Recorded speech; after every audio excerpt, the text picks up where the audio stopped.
Good evening, I'm Spencer Charlton. Thank you for joining us.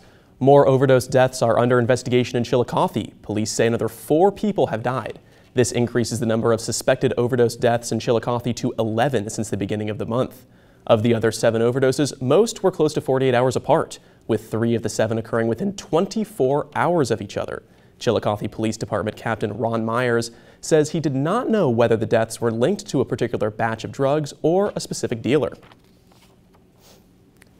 In 2017, Ohio, West Virginia, and Kentucky were among the states with the highest rates of opioid overdose deaths, according to the Centers for Disease Control. Ohio reported a rate of nearly 40 overdose deaths per every 100,000 people. That's compared to the national average rate of just more than 14 deaths per 100,000 people. But the conversation about overdose deaths is not just happening here in the region. Around the country, there are 192 drug overdose deaths a day. And in 2017, more than 70,000 people died from drug overdoses, making it a leading cause of injury-related death to the United States. Opioids are currently the main driver of drug overdose deaths, and the University of Kentucky is trying to change that by combating the opioid crisis in the state. UK received an $87 million federal grant to fund the new program that is aimed at helping providers and agencies work together. Senate Majority Leader Mitch McConnell visited the university Monday to kick off the program. The initiative hopes to cut opioid overdose deaths by 40% in 16 counties. Ohio's Attorney General has a different approach to fighting opioid addiction. Dave Yost announced he is backing a study that would look at the genetic factors behind substance abuse disorder. He says he believes the state needs to separate prevention from education.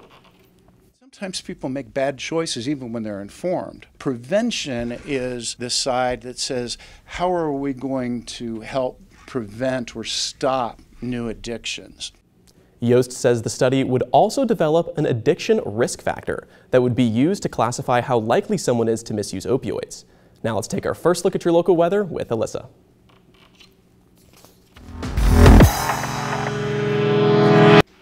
Hi, I'm forecaster Alyssa Lanier from the Newswatch Weather Center.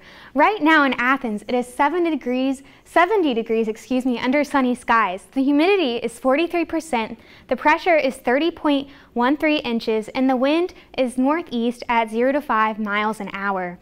Across the region, it is 66 degrees in Ripley, 68 in Ironton, 70 in Jackson, 70 in Chillicothe, 71 in Columbus, which is our hotspot for the area, 68 in Newark, 67 in Cambridge, 69 in New Martinsville, all under partly cloudy to mostly sunny skies. This is the precipitation across the area. There have been a couple showers in the viewing area today, but nothing really too stormy. For the next few days, there will be comfortable temperatures, and it will be very, very nice, beautiful weather. It will be mostly sunny skies and chilly evenings. Back to the desk. Thanks, Alyssa. The Athens Police Department is investigating another report of rape. A 21-year-old woman reported being raped by someone she knew on the south end of Athens late last week. The rape had reportedly occurred 2 nights before she reported it. The Athens Messenger reports the woman says she doesn't want to speak to law enforcement at this time, and that a sexual assault nurse examination kit was collected for evidence.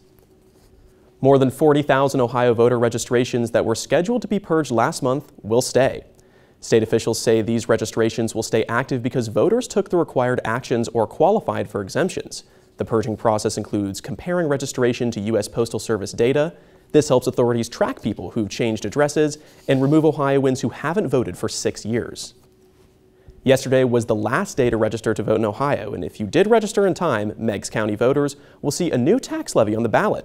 The Meigs County Humane Society is seeking a $1 million tax levy that would cost the average homeowner about $2.58 per month. The Humane Society says the levy would provide the funding for the construction of the cat shelter and expand the current spay and neuter program. One Kentucky school district is removing prayer lockers from inside their schools. Pike County School Board Superintendent Reed Adkins says that Kentucky's Office of Education and Accountability or an organization advocating for the separation of church and state have both received complaints about the lockers. Students can request prayers for themselves or others by slipping a piece of paper into a repurposed locker. Wayne National Forest's prescribed burn season is scheduled to start this weekend. The planned fire will affect nearly 2,000 acres in Hocking County. The fires are meant to keep oak trees as the primary species in Wayne National Forest, as well as reduce dead wood and encourage the growth of new plant life. The U.S. ambassador to the European Union was blocked from testifying to Congress today, what this means for the ongoing impeachment inquiry. Plus, the case and trial involving a former Dallas police officer ended last week, but now another related investigation is just starting. Those stories after the break.